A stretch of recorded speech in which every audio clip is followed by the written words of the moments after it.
નમસ્કાર, benefit business બુલેટિનમાં આપનું સ્વાગત છે. હું રાજવી. તો જાણીએ આજના મહત્વના સમાચાર.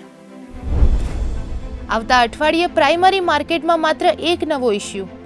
સેડમેગ મેટ્રોનિક્સનું ₹1087 કરોડનું આઈપીઓ ઇસ્યુ 4 માર્ચે ખુલશે અને 6 માર્ચે બંધ થશે, જેનો પ્રાઇસ બેન્ડ ₹1287 થી ₹1352 પ્રતિ શેર.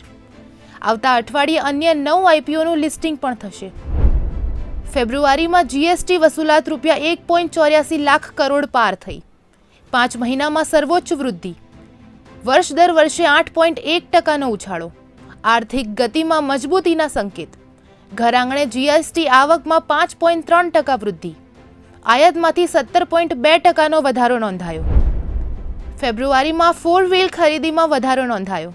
મહિન્દ્રા એન્ડ મહિન્દ્રાનું કુલ વેચાણ 18% વધીને 97,177 યુનિટ. એસયુવી સેગમેન્ટમાં 19%નો ઉછાળો અને નિકાસમાં 11%નો વધારો નોંધાયો.